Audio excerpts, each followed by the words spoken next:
माथि अड्क्यो माथिबाट काट्यो। हजुर कति लामो रहेछ यता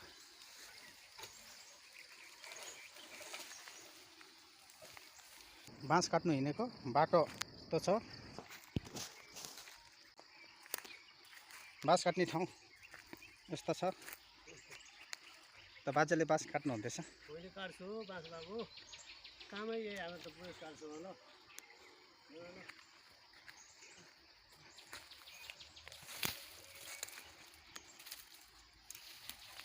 यो सबै बाजेले काट्नु भएको है बाँस घारी त्यसबाट चट्ट काट्नु भए भए राम्रो हुन्थ्यो पहिला सानो सानो माथिबाट काट्यो। हजुर कति लामो रहेछ यता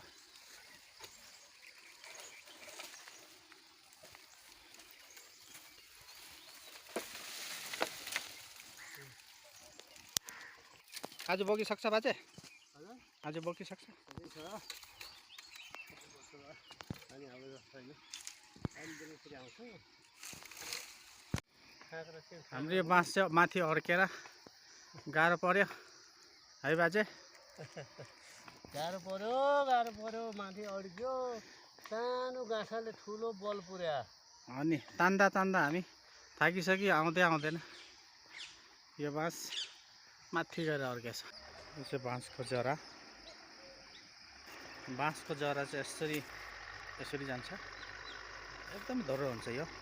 अब यसलाई डोजरले उखाल्नु पर्ने हुन्छ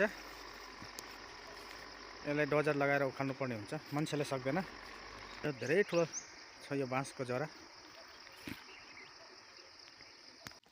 यो सब बाँस काटिसकेको छ अब यो बाँसलाई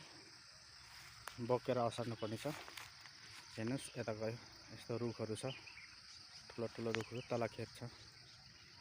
यता पनि बाँस घारी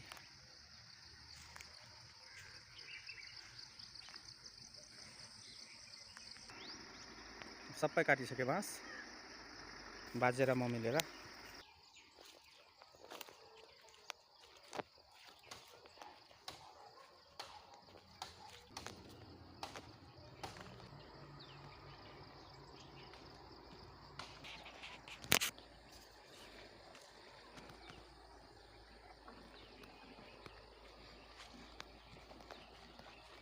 बाँस बोकेर जाँदैछु अब